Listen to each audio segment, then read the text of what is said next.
Now, applications of Laplace transform in solving ordinary differential equation by using Laplace transform.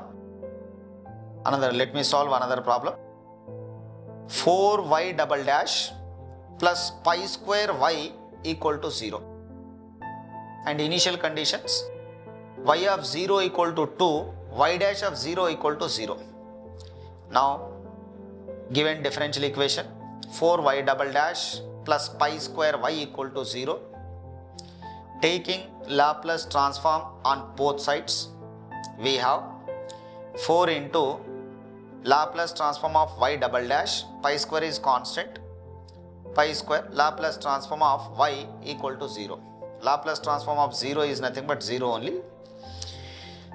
4 into, now Laplace transform of y double dash formula I am writing here, s square Laplace transform of y minus s into y of 0 minus y dash of 0. Instead of y bar of s, I am writing here, that is Laplace transform of y. This concept. In formulas, I gave you y bar of s. That y bar of s is nothing but Laplace transform of y. Pi square, again plus, I am talking about the next part, plus pi square into Laplace transform of y equal to 0. Then substitute here initial condition values, y of 0 equal to 2 and y dash of 0 equal to 0. Then 4 into s square into a Laplace transform of y minus 2s plus pi square into Laplace transform of y equal to 0.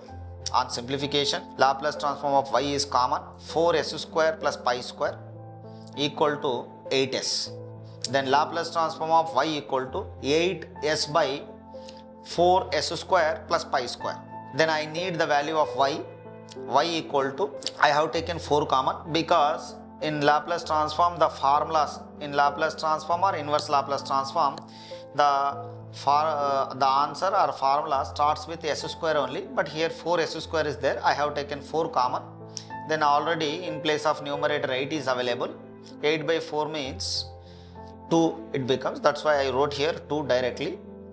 L inverse of s by s square plus pi square by 4. The answer is, according to basic formula, 2 into cos pi t by 2. This is the answer. Like this we can solve many problems by using Laplace transform.